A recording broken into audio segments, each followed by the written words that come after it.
ارشاد خداوندی ہے وَإِنْ خِفْتُمْ أَلَّا تُقْسِطُوا فِي الْيَتَامَى، اور اگر تمہیں اندیشہ ہو کہ یتیم لڑکیوں میں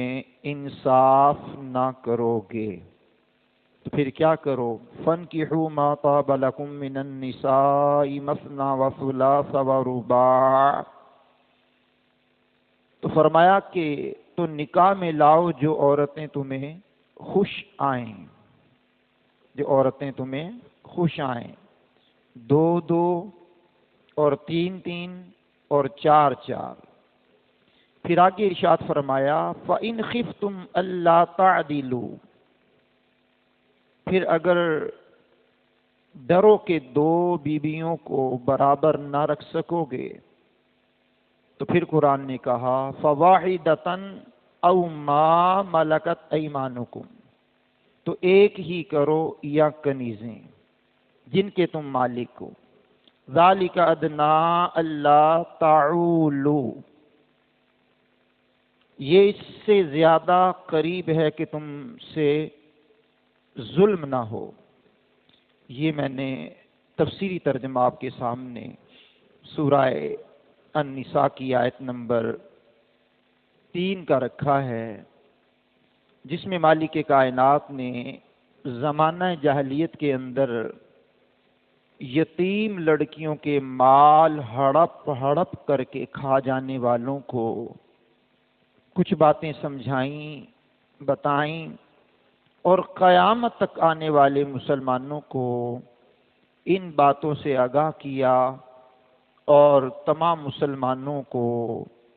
سمجھایا کہ اس طرح تم نے نہیں کرنا جس طرح اہل عرب کیا کرتے تھے، اور اس کے قوانین مرتب فرمائے، اور تفاسیر میں پھر علماء تفاسیر نے کچھ باتیں تحریر فرمائی ہیں۔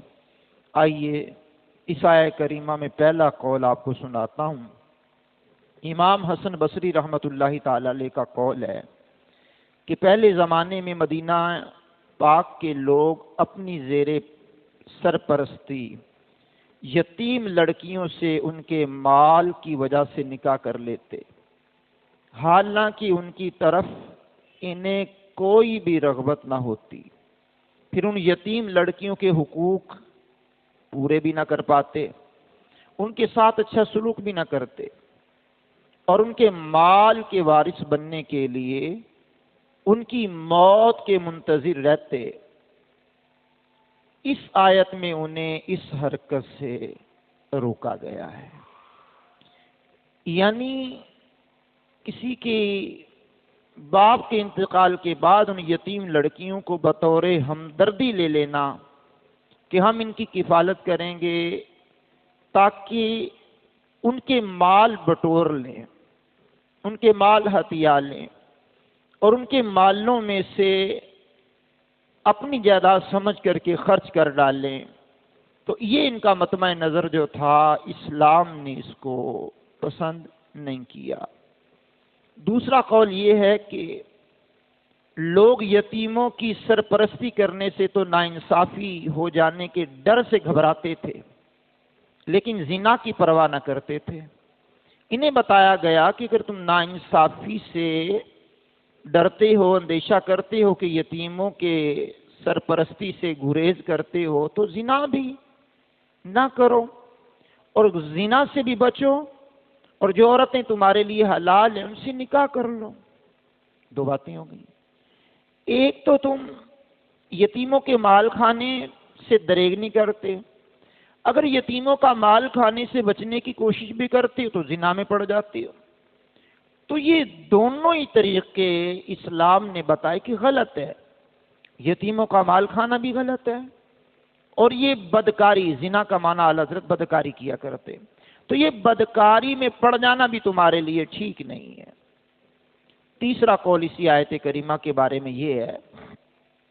کہ لوگ یتیموں کی سرپرستی میں تو ناانصافی کرنے سے ڈرتے تھے، لیکن بہت سے نکاح کرنے میں کچھ خطرہ محسوس نہیں کرتے تھے۔ انہیں بتایا گیا کہ جب زیادہ عورتیں تمہارے نکاح میں آ جائیں گی تو تمہارے اخراجات بھی زیادہ ہو جائیں گے، اور جب اخراجات تمہارے زیادہ ہو جائیں گے تو لا محالہ تم یتیموں کے مال میں سے خرچ کرو گے تو اس کا وبال بھی تمہارے اوپر پڑے گا۔ اب زیادہ سی مراد کیا ہے؟ چوتھا قول پڑھ رہا ہوں۔ حضرت عبداللہ بن عباس حضرت اکرمہ رضی اللہ تعالیٰ عنہ نے کہا کہ عبداللہ بن عباس رضی اللہ تعالیٰ عنہ سے مروی یہ روایت ہے، قریش کے لوگ 10 بلکہ اس سے بھی زیادہ نکاح کیا کرتے تھے۔ جب ان کا بوجھ نہ اٹھا پاتے تو پھر وہ یتیموں کے مال میں سے خرچ کر ڈالتے۔ 4 اقوال میں نے اس سورہ النساء کی آیت نمبر 3 کے تحت آپ کے سامنے رکھے ہیں۔ عرشوں کے مالک نے ان چیزوں کو منع کیا اور ان پر پکڑ بھی فرمائی، اور اس نحوست سے مسلمانوں کو متنبع کرتے ہوئے باز رہنے کی ترغیب دلائی۔ اب خلاصہ کلام کیا ہوا؟ خلاصہ کلام یہ ہوا کہ اسلام نے نکاح پر پابندیاں عائد کیں اور نکاح کی اجازتیں عطا فرمائیں۔ اب نکاح کی جو اجازتیں ہیں ان کے کچھ قوانین مرتب فرمائے، کچھ قوانین مالک کائنات نے مرتب فرمائے، اور نکاح کے کچھ احکامات بھی مالک نے ارشاد فرمائے، اور نکاح کے دینی دنیاوی فائدوں کو بھی بیان فرمایا۔ اس حوالے سے کچھ باتیں میں نے آپ کے سامنے عرض کرنے کی کوشش کرنی ہے۔ اب اسلام کو یہ مطلوب ہے کہ آدمی مسلمان عورت سے نکاح کرے، اور نکاح کا سب سے پہلے میں آپ کے سامنے معنی بیان کر دیتا ہوں، جس کو صدر الشریعہ بدر الطریقہ حضرت علامہ مولانا مفتی محمد امجد علی اعظمی رحمۃ اللہ علیہ نے بہار شریعت میں لکھا ہے۔ کہا نکاح اس عقد کو کہتے ہیں جو اس لیے مقرر کیا گیا کہ مرد کو عورت سے جیما وغیرہ حلال ہو جائے۔ مزید فرماتے ہیں کہ ایجاب و قبول، یعنی مثلا ایک کہے میں نے اپنے کو تیری زوجیت میں دیا، دوسرا کہے میں نے قبول کیا، یہ نکاح کے رکن ہے۔ پہلے جو کہے وہ ایجاب ہے، اور دوسری مرتبہ جو قبول کرے، دوسرا بندہ قبول کرے تو اس کو قبول کہتے ہیں، ایجاب و قبول۔ یہ نکاح کے لیے شرط ہے۔ ہمارے ہاں جو رائج طریقہ ہے بہت اچھا ہے، عورت کی طرف سے ایجاب ہوتا ہے، یعنی اجازت لی جاتی ہے کہ جب نکاح خواہ ہی ہمارے ہاں عمومی طور پہ عورت کے پاس جاتا ہے اور جا کر کے کہتا ہے کہ اتنے حق مہر میں کیا آپ مجھے اجازت دیتی ہیں کہ آپ کا نکاح فلاں بن فلاں سے پڑھا دیا جائے، تو وہ کہتی ٹھیک ہے میں نے آپ کو اجازت دی ہے جی آپ پڑھا دیجئے، تو یہ لفظ وہ کہہ کر کے ایجاب کرتی ہے، یعنی اجازت دیتی ہے۔ پھر ہم سیم آ کر کے اس لڑکے کو کہتے ہیں کہ فلاں بنت فلاں اتنے حق مہر میں اور ان شرائط کے ساتھ اور اتنے حق مہر اور اتنی رقم کے تحت ان گواہوں کے روبرو شرع محمدی کے تحت آپ کے نکاح میں دیا، آپ کو قبول ہے؟ لڑکا کہتا قبول ہے۔ تو یہ نکاح کا یہ معنی بن گیا، یہ نکاح کی ڈیفینیشن ہو گئی عرف عام میں۔ لیکن نکاح کو جو اس کا لغوی معنی بیان کیا جاتا ہے وہ ہے ضم ہونا، یہ زواد اور میم ہے، ضم ہونا یعنی ملنا، یعنی میاں بیوی ایک دوسرے سے ملتے ہیں، اس کو نکاح کہتے ہیں۔ دو خاندان آپس میں ملتے ہیں، دو برادریاں آپس میں ملتی ہیں، بعض مرتبہ دو ملک آپس میں ملتے ہیں تو اس کو نکاح کی وجہ سے دو ملک بھی آپس میں مل جاتے ہیں۔ جس طرح حضور سرور کائنات علیہ الصلوۃ والسلام نے متعدد نکاح کیے اور متعدد نکاحوں کی متعدد حکمتیں بھی کریم آقا علیہ الصلوۃ والسلام نے بیان فرمائی ہیں۔ تو یہ نکاح کا معنی ضم ہونا، ملنا، یہ بیان کیا گیا ہے۔ تو بہرحال میں آپ کے سامنے کچھ معاشرتی طور پر بھی نکاح کے حوالے سے اور کچھ نکاح کی اہمیت کے حوالے سے بھی آپ کے سامنے کچھ باتیں کرنا چاہتا ہوں۔ مالک لم یزل خالق بحر و بر نے سورۃ الرعد کی آیت نمبر 38 پارہ نمبر 13 میں ارشاد فرمایا وَلَقَدْ أَرْسَلْنَا رُسُلًا مِّن قَبْلِكَ وَجَعَلْنَا لَهُمْ أَزْوَاجًا وَذُرِّيَّةً۔ اور بے شک ہم نے تم سے پہلے رسول بھیجے، ان کے لیے بیویاں اور بچے کیے۔ مطلب یہ ہے کہ اللہ کے حبیب علیہ السلام سے پہلے اللہ کریم نے کچھ پیغمبروں کو، رسولوں کو، انبیاء کو مبعوث فرمایا۔ ان انبیاء کرام علیہ السلام نے شادیاں کی، شادیاں کرنے کے بعد ان سے بچے ہوئے، ان کی بیویاں ہوئیں۔ تو یہ پہلے کے پیغمبروں، رسولوں علیہ السلام کی سنتوں میں سے ہے۔ پھر ہمارے کریم آقا علیہ الصلوۃ والسلام کی مبارک حدیث ہے، جامع ترمذی کی یہ حدیث ہے، کریم آقا علیہ الصلوۃ والسلام نے ارشاد فرمایا، 4 چیزیں رسولوں کی سنتوں میں سے ہیں۔ نمبر 1 حیا کرنا، نمبر 2 عطر لگانا، نمبر 3 مسواک کرنا، نمبر 4 نکاح کرنا۔ اب نکاح سابقہ انبیاء کرام علیہ الصلوۃ والسلام کی سنت بھی ٹھہرا، اور نکاح ہمارے پیغمبر اعظم رسول محتشم صلی اللہ تعالی علیہ وسلم کی پاکیزہ مطہر سنت بھی قرار دیا۔ اب نکاح جو ہے اس کی ترغیبات بھی اللہ کے حبیب علیہ الصلوۃ والسلام نے اپنے متعدد ارشادات میں بیان کی ہے۔ کریم آقا کی کچھ احادیث طیبات ایسی ہیں کہ جو نکاح کرنے کے حوالے سے واضح ارشادات ہیں، کیونکہ آج کل شادیوں کے سیزن چل رہے ہیں، اور شادی بیاہ کے سیزنوں میں کبھی کبھار ہم تقریبات کے ناسور کے حوالے سے بیان کر دیتے ہیں، کبھی نکاح کی اہمیت کے حوالے سے بیان کر دیتے ہیں، کبھی طلاق کے بڑھتے ہوئے رجحان کی طرف توجہ دلاتے ہوئے یہ موضوع سخن بنا لیتے ہیں، تو کبھی لڑائی جھگڑوں کے حوالے سے کچھ کلام کر لیا کرتے ہیں۔ تو یہ شوال المکرم میں اکثر و بیشتر نکاح کی تقریبات زیادہ ہوتی ہیں، شادیاں زیادہ ہوتی ہیں، تو اس لیے ایک موضوع ہم یہ اپنا لیتے ہیں، ان میں سے کوئی نہ کوئی ایک موضوع رکھ لیتے ہیں۔ تو خیر، میں آپ کے سامنے نکاح کے حوالے سے کریم آقا علیہ السلام کی کچھ احادیث بھی رکھنا چاہتا ہوں۔ میرے حضور سرور کائنات علیہ الصلوۃ والسلام نے ارشاد فرمایا، نکاح کر کے اولاد کی کثرت کرو کہ میں قیامت کے دن تمہارے سبب دوسری امتوں پر فخر کروں گا۔ اب نکاح سنت سمجھ کے کرنا ہے، نکاح اسلام کا اعلیٰ طریقہ سمجھ کے کرنا ہے، نکاح سابقہ انبیاء کی سنت سمجھ کے کرنا ہے، نکاح کرنا ہے کہ قرآن کا حکم ہے، نکاح کرنا ہے کہ حدیث کا حکم ہے۔ تو نکاح کرنے میں یہ بھی نیت کر لینی چاہیے کہ نکاح کے ذریعے امت محبوب صلی اللہ تعالی علیہ وسلم میں اضافہ ہوگا، اور قیامت کے دن سرور کائنات صلی اللہ تعالی علیہ وسلم دوسری امتوں پر زیادہ فخر کریں گے کہ میری امت کی صفیں زیادہ ہیں۔ سب امتوں میں سے سب سے زیادہ امت حضور سرور کائنات صلی اللہ علیہ وسلم کی ہوگی، اور اس پر حضور ان کے سامنے فخر محسوس کریں گے۔ تو خیر، دوسری حدیث سماعت کیجیے۔ میرے حضور صلی اللہ علیہ وسلم نے ارشاد فرمایا، تم میں سے جو کوئی نکاح کی طاقت رکھے وہ ضرور نکاح کرے، کیونکہ نگاہ کو جھکانے والا،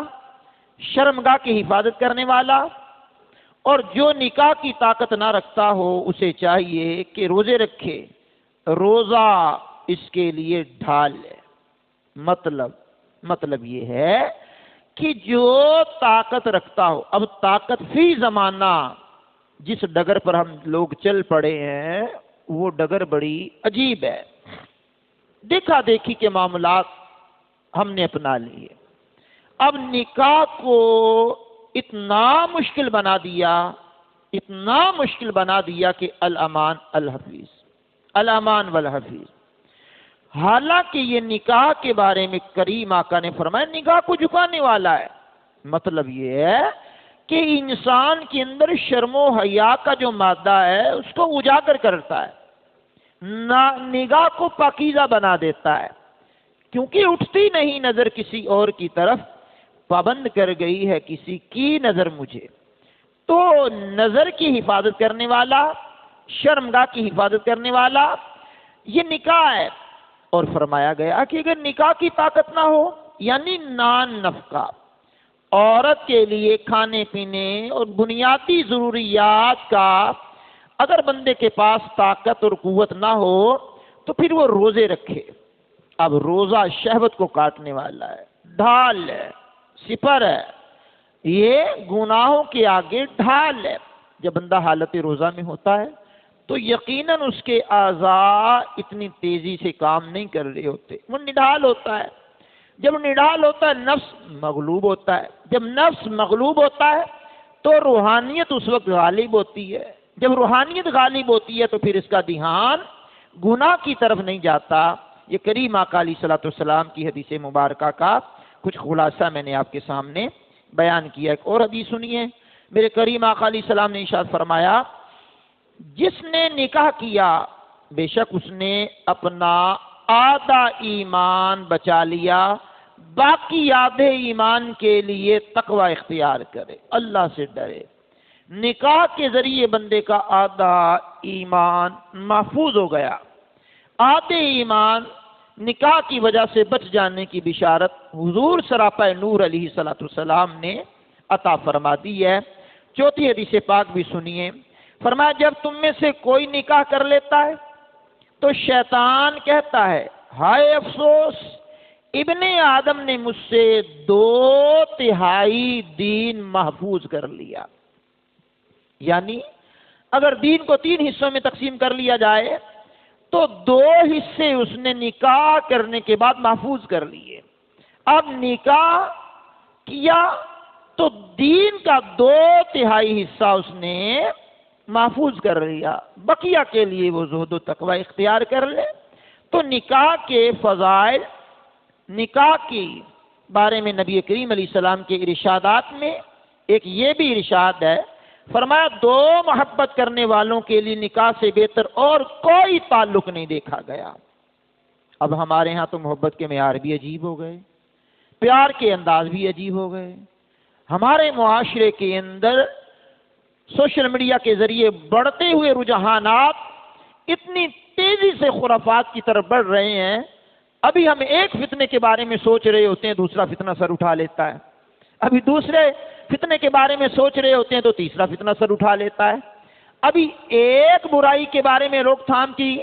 آگاہی لوگوں کو فراہم کر رہے ہوتے ہیں کہ وہ چوتھی برائی جنم لے لیتی ہے۔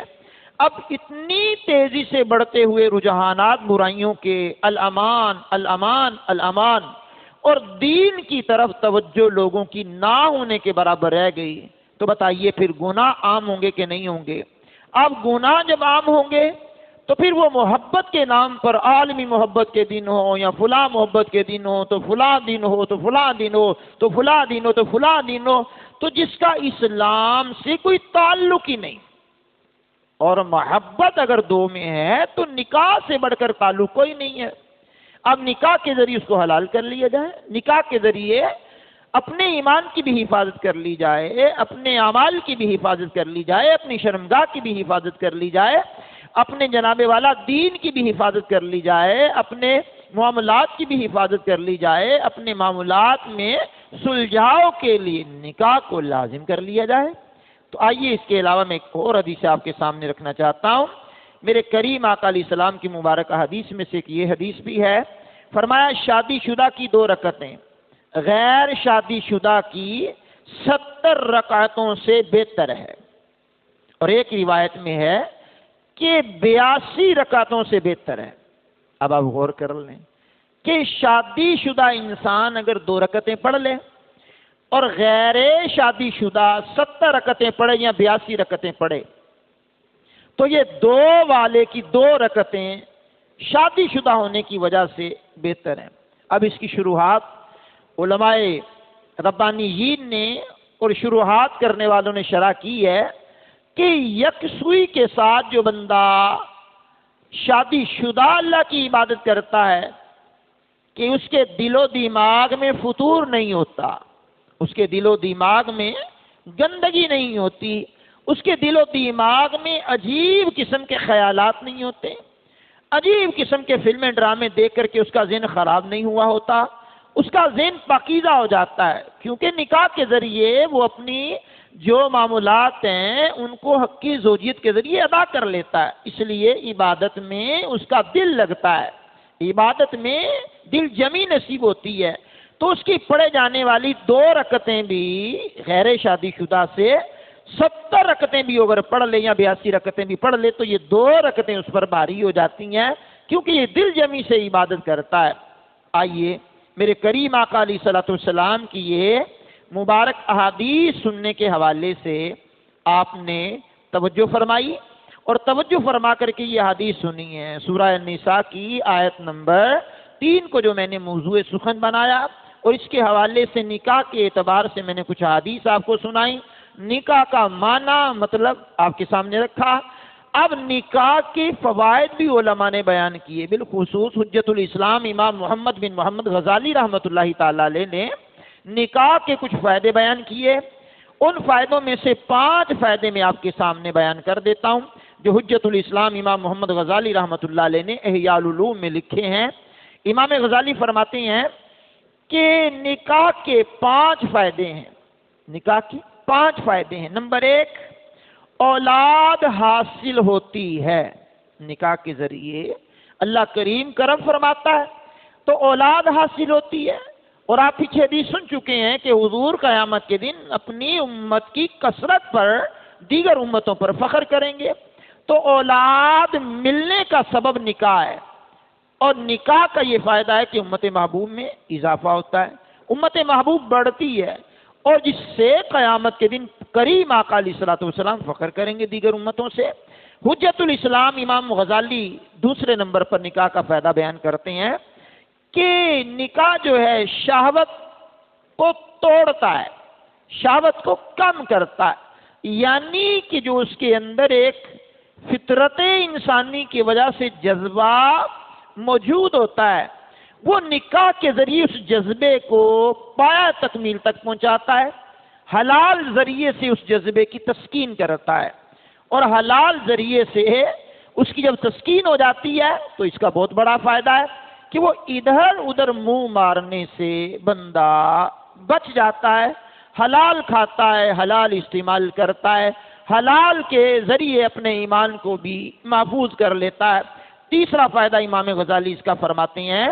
کہ گھر کے معمولات چلانے میں اس کو آسانی پیدا ہوتی ہے، ایک بندہ تنہا ہوتا ہے، پھر دوسرا فرد بھی مل جاتا ہے یعنی بیوی، اب 1 اور 1 2 نہیں ہوتے، 1 اور 1 11 بن جاتی ہیں، تو یہ میاں بیوی گاڑی کے 2 پہیے ہیں، دونوں ہی درست رہیں تو زندگی کی گاڑی اچھے انداز میں چلتی ہے، ان میں سے ایک میں آئرر آ جائے تو زندگی کی گاڑی خراب ہو جاتی ہے۔ جب زندگی کی گاڑی خراب ہوتی ہے تو پیدا ہونے والی اولاد کی نشو و نما میں خاطر خواہ بندہ ان کی تعلیم و تربیت میں دھیان نہیں دے پاتا، ان کی تعلیم و تربیت میں بھی رکاوٹیں پیدا ہو جاتی۔ کس وجہ سے؟ اس وجہ سے کہ میاں بیوی کی آپس میں نہیں بنتی۔ تو گھر چلانے میں میاں بیوی دونوں ہی کا کردار ہے، کمانے میں مرد کا کردار ہوتا ہے اور لا کر دینے میں مرد کا کردار ہوتا ہے، اس کو سنبھالنے میں، اس کو استعمال کرنے میں، اس کا استعمال درست کرنے میں عورت کا اہم کردار ہوتا ہے، اور عورتیں اور مرد یہ مل کر ہی گھر کو چلا پاتے ہیں، تنہا مرد کے بس کی بات بھی نہیں ہے کہ وہ گھر کو چلائے، اور تنہا عورت کے بس کی بات بھی نہیں ہے یہ گھر کو چلائے۔ تو میاں بیوی دونوں ہی درست ہوں تو زندگی کی گاڑی صحیح معنوں میں چلتی رہتی ہے، نہیں تو زندگی کی گاڑی میں ایرر خرابی آتی ہے، بالآخر وہ زندگی کی گاڑی نہ چلنے والی ہو کر کے طلاق کی صورت میں ٹوٹ جاتی ہے اور ٹوٹ پھوٹ کا شکار ہو جاتی ہے۔ اور حلال کاموں میں سب سے برا کام، حلال کاموں میں سب سے ناپسندیدہ کام طلاق ہے، جائز بھی ہے، حلال بھی ہے، لیکن اسلام نے اس کو پسند نہیں کیا، اسلام نے اس کو پسند نہیں کیا۔ تو گھر توڑنے نہیں چاہیے، گھروں کو جوڑنا چاہیے۔ کبھی کبھار پرے پنچایت ہو جاتی ہے تو لوگ توڑنے کی باتیں زیادہ کرتے ہیں، تو توڑنے کی باتیں چھوڑ کر کے جوڑنے کی باتیں کی جائیں۔ 2 میاں بیوی کے اندر اختلافات ہو جائیں تو سلجھے ہوئے افراد ان کو جوڑنے کی کوشش کریں، ان کو توڑنے کی کوشش نہ کریں۔ بزرگوں نے بڑی پیاری بات کی ہے، اور بعض بزرگوں سے یہ بھی منقول ہے، ان کی بارگاہ میں کوئی کینچی لا کر کے تحفے میں دیتا تو فرماتے لے جاؤ لے جاؤ، یہ کینچی اپنے پاس رکھو، ہمیں سوئی دیا کرو، کینچی کا کام کاٹنا ہوتا ہے، سوئی کا کام جوڑنا ہوتا ہے، تو ہم کاٹنے والے نہیں، ہم جوڑنے والے ہیں۔ تو معاشرے میں جوڑنا ہی بندے کو چاہیے، توڑنے سے بچنا چاہیے۔ حجت الاسلام امام محمد غزالی فرماتے ہیں چوتھا فائدہ نکاح کا کیا ہوتا ہے کہ خاندان میں اضافہ ہونا، یہ بھی بہت بڑا فائدہ ہے۔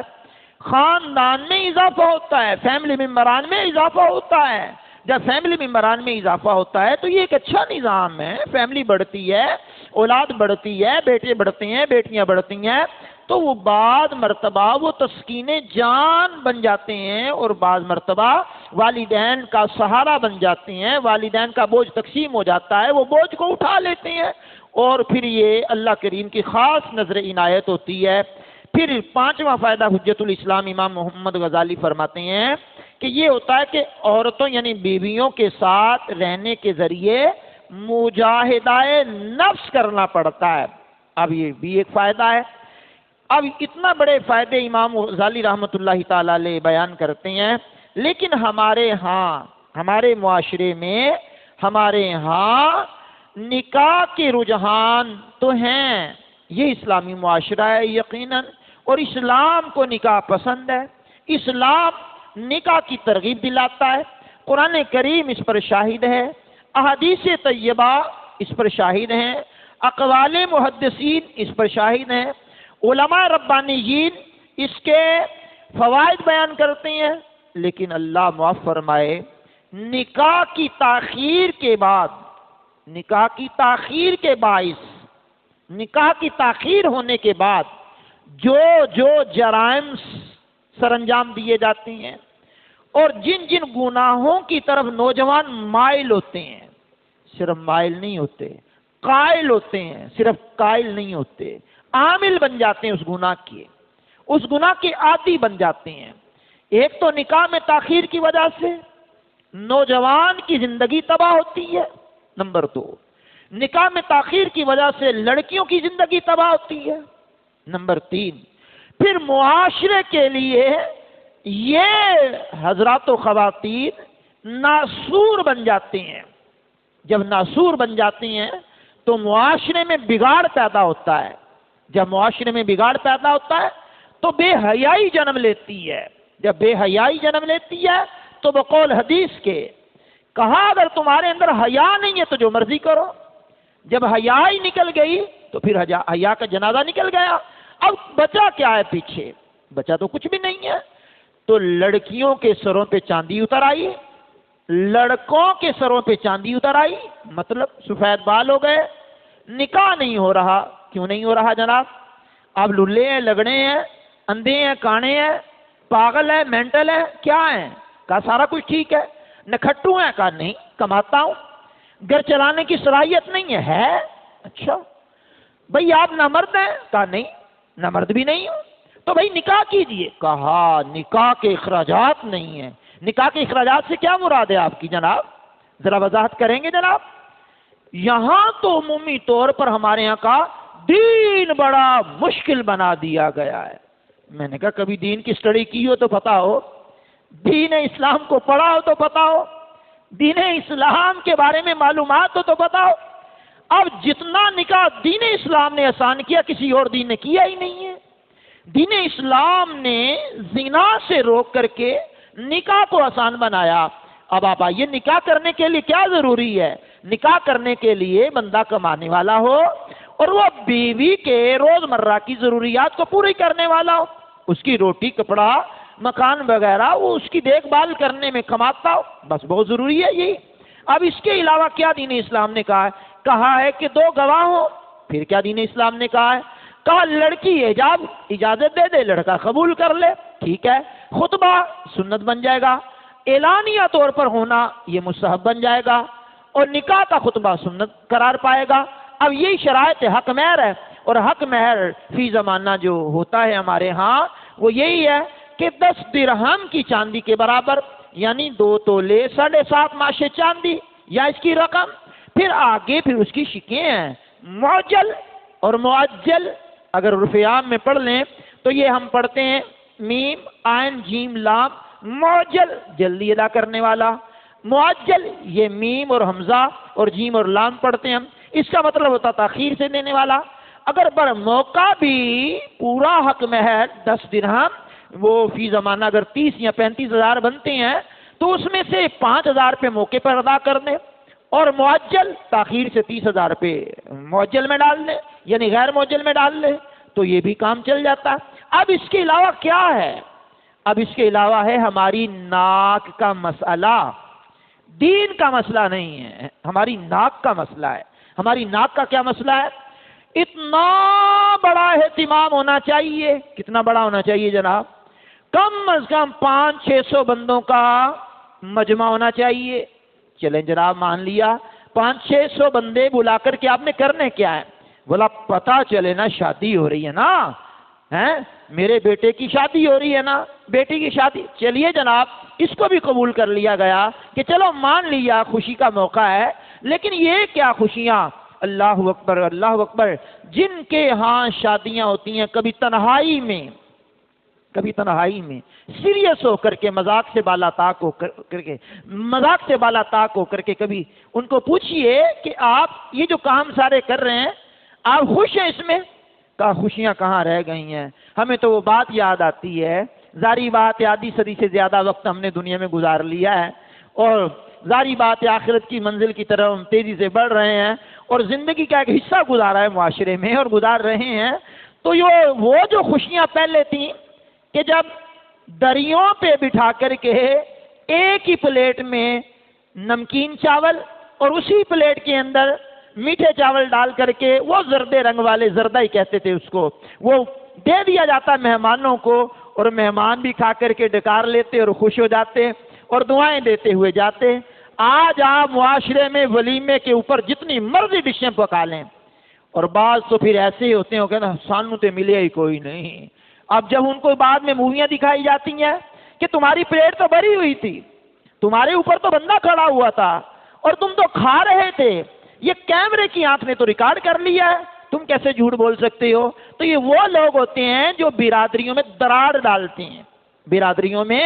نفرتیں پھیلاتے ہیں، برادریوں کے اندر پھوٹ ڈلواتے ہیں۔ تو ان لوگوں کو خوش کرنا ہماری کم عقلی ہے، یہ لوگ خوش نہیں ہوتے، یہ کسی کو کھاتا ہوا دیکھ کر بھی خوش نہیں ہوتے، کسی کو پہنتا ہوا دیکھ کر بھی خوش نہیں ہوتے، کسی نے پانی کی طرح اپنے بیٹی کی شادی پر، بیٹے کی شادی پر پانی کی طرح پیسہ بہا دیا، یہ لوگ پھر بھی خوش نہیں ہوتے، آہستہ سے کہہ دیتے ہیں حرام کی کمائی ہے نا، تمہیں کیا پتا حرام کی کمائی ہے کہ زندگی بھر کی پونجی ہے ان کی جو انہوں نے 1-2 کھانوں میں لگا دی ہے۔ تو بہرحال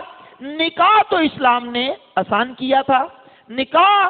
بڑا آسان تھا، لیکن یہ بڑھتی ہوئی سوشل میڈیا کے رجحانات، اور چونکہ ہماری اکثریت جو ہے بڑوں کی وہ ہندوستان سے ٹرانسفر ہو کر کے، منتقل ہو کر کے یہاں سیٹل ہوئی ہے، اب یہ یہاں جب سیٹل ہوئی ہے تو ہندوؤں کی بے شمار چیزیں ہمارے معاشرے نے اپنا لی ہیں، لیکن اللہ ہی بھلا کرے اچھی چیزیں اپنانے میں ہم پیچھے رہ جاتے ہیں اور بری چیزیں اپنانے میں ہم بہت دور نکل جاتے ہیں۔ اب وہ جو چیزیں ہم نے اپنائی ہیں انہوں نے نکاح کو مشکل بنا دیا۔ اب نکاح کی جو ابتدائی مراحل ہوتے ہیں وہ یہی ہوتی ہیں نا کہ ایک کا بیٹا ہو ایک کی بیٹی ہو، کہتے ہیں جناب میں نے ہاں کر دی ہے، ہمارے ہاں پہلے یہی جملہ بولا جاتا تھا، اس نے اپنی بیٹی کی وہاں ہاں کر دی، مطلب کیا ہے کہ جب تیرا بیٹا تھوڑا پروان چڑھ جائے گا، میری بیٹی جوان ہو جائے گی، ہم ان کا آپس میں نکاح کر دیں گے۔ منگنی کا جناب والا فارسی میں، پوری فارسی لغت میں منگنی کا تصور ہی نہیں ہے، یہ لفظ ہی نہیں ہے، عربی میں لفظ ہی نہیں ہے۔ اب آ کر کے اردو میں آ جائیں گے تو یہ ہندوستان سے منتقل ہوتا ہوا ہمارے یہاں آیا، اور یہ منگنی کی رسم نے شادی جتنے خرچے کروا دیے، منگنی نے شادی جتنے خرچے کروا دیے۔ اب پھر منگنیاں ٹوٹتی بھی ہیں، جب منگنیاں ٹوٹتی ہیں تو پھر ایک دوسرے کی تصویریں بھی گھروں میں ہوتی ہیں، اب وہ ایک دوسرے کی جناب والا گھریلو تصاویریں بھی ایک دوسرے کے موبائل میں ہوتی ہیں، پھر سوشل میڈیا پہ کیا کیا خرافات ہوتے ہیں آپ جانتے ہیں، صرف توجہ دلانا مقصود ہوتی ہے، پھر جناب والا قتل و غارت تک بات آ جاتی ہے۔ تو اسلام نے تو اس کی اجازت بھی نہیں دی تھی، اسلام نے تو کہا ٹھیک ہے حامی بھر لی ہے، ٹھیک ہے، اسلام نے کہا جس طرح بی بی فاطمہ الزہرا رضی اللہ تعالیٰ عنہ کا نکاح ہوا ہے، بی بی عائشہ صدیقہ کا ہوا، حضور کے 11 نکاح ہوئے ہیں، تو بی بی عائشہ صدیقہ کا چھوٹی عمر میں نکاح ہوا، بڑے ہو کر کے رخصتی ہو گئی۔ تو اسلام میں تو یہ تصور تھا کہ اگر بچی کا حامی برنی نکاح کر دیا جائے، بوقت مناسب رخصتی ہو جائے اچھے انداز میں، اور وہ بھی جناب والا سادہ انداز میں ہو جائے۔ چلیے اگر امیر بندے بہت زیادہ خرچہ کرتے ہیں تو چلیے ان کے پاس تو ہے، لیکن غریبوں کو تو احتیاط کرنی چاہیے، غریبوں کو تو امیروں کی نقالی سے بچنا چاہیے، اور اسلام کے دامن میں پناہ لینی چاہیے کہ اسلام جو تعلیمات دے رہا ہے اس کے مطابق اپنے بیٹوں کو، اپنی بیٹیوں کو، اپنی آل کو، اپنی اولاد کو گناہوں سے بچانے کے لیے نکاح کے بندھن میں باندھ دیا جائے، تاکہ وہ برائی کی طرف بڑھ ہی نہ پائیں۔ جب برائی کی طرف نہیں بڑھ پائیں گے تو انشاءاللہ معاشرے میں آسانیاں پیدا ہو جائیں گی۔ اور فرمایا گیا ہے فاروق اعظم نے کہ جوانی ہو اور بیوی نہ ہو، جوانی ہو اور بیوی نہ ہو، اس کے بارے میں سوچ کر تو میرے رونگٹے کھڑے ہو جاتے ہیں، اور یقینی طور پر مجھے معلوم ہے کہ میری زندگی کے 3 دن رہ گئے۔ فاروق اعظم فرماتے ہیں مجھے یقینی طور پر معلوم ہو جائے کہ میری زندگی کے 3 دن رہ گئے ہیں، تو فرمایا ان 3 دنوں کے اندر بھی میں غیر شادی شدہ ہونا گوارا نہ کروں، پھر بھی شادی کر لوں کہ 3 دن ابھی بیوی کے بغیر کیسے گزاروں گا۔ یعنی یہ وہ ہستی ہیں کہ جن کو رسول اللہ کی زبان سے جنتی ہونے کی بشارت ملی ہے۔ پھر اور آگے سنیے، عبداللہ بن مسعود رضی اللہ تعالیٰ عنہ فرماتے ہیں کہ میری زندگی کے صرف 10 دن باقی رہ جائے اور مجھے یقین ہو کہ 10ویں دن میری موت آ جائے گی، تو اس وقت بھی میں غیر شادی شدہ ہونے کی بجائے شادی کی استطاعت رکھنے کے بعد شادی شدہ ہو کر ہی مرنا پسند کروں گا۔ اب آپ غور فرما لیں کہ شادی کی اہمیت کتنی ہے، اور ہمارے رسم و رواج نے شادی اتنی مہنگی کر دی اور زنا کا بازار اتنا سستا کر دیا کہ نوجوان بے دریغ انداز میں گناہوں کے اندر پڑتے ہوئے نظر آ رہے ہیں، اور آتی اور رہتی بچی کسر جو ہے وہ سوشل میڈیا نے پوری کر دی ہے۔ اب سوشل میڈیا کے ذریعے نہ جانے وہ لوگ بھی جو بظاہر دیندار نظر آتی ہیں حقیقت میں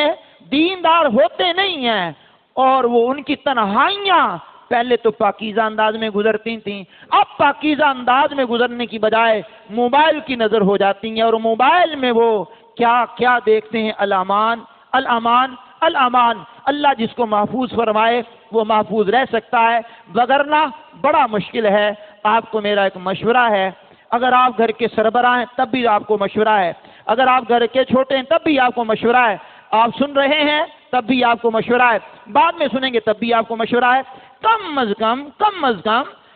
شادی شدہ نہیں بھی ہیں تو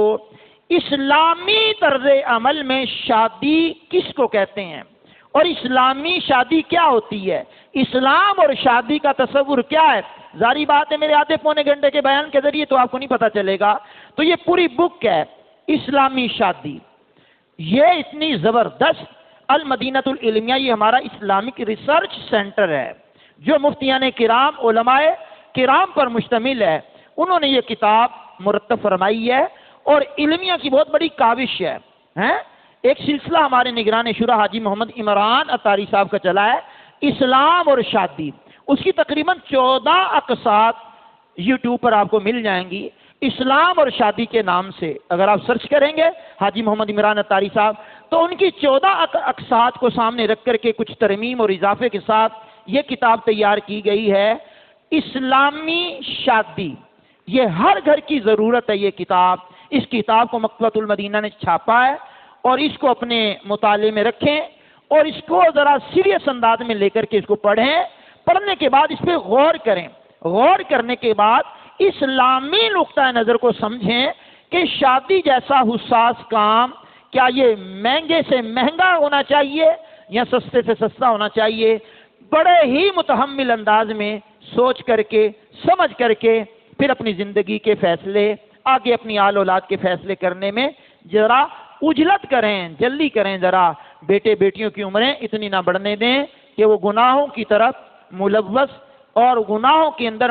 منہمک ہو جائیں۔ بعض مرتبہ نکاح کرنا سنت موقدہ ہوتا ہے، بعض مرتبہ نکاح کرنا واجب ہوتا ہے اور بعض مرتبہ نکاح کرنا فرض عین ہو جاتا ہے کہ جب گناہ سے بچنے کا امکان ہی نہ ہو کہ بندہ گناہ میں پڑا ہی پڑا ہے تو اس وقت میں نکاح کرنا فرض عین ہو جاتا ہے، فرض ہو جاتا ہے۔ اور بعض مرتبہ نکاح کرنا حرام بھی ہوتا ہے، جس طرح بندہ نامرد ہے، اس کو پتا ہے کہ میں حق زوجیت ادا ہی نہیں کر سکتا تو اس کا نکاح کرنا بھی حرام ہو جاتا ہے۔ تو یہ اس کی اقسام بھی ہیں، پھر سنت کب ہوتا ہے، سنت موقدہ کب ہوتا ہے، واجب کب ہوتا ہے، پھر یہ فرض کب ہوتا ہے اور حرام کب ہوتا ہے۔ چند باتیں میں نے شروع سے لے کر اب تک آپ کے سامنے رکھی ہیں۔ عرشوں کا مالک مجھے بھی اور آپ کو بھی عمل کی توفیق عطا فرمائے۔ وآخر دعوانا الحمدللہ رب العالمین۔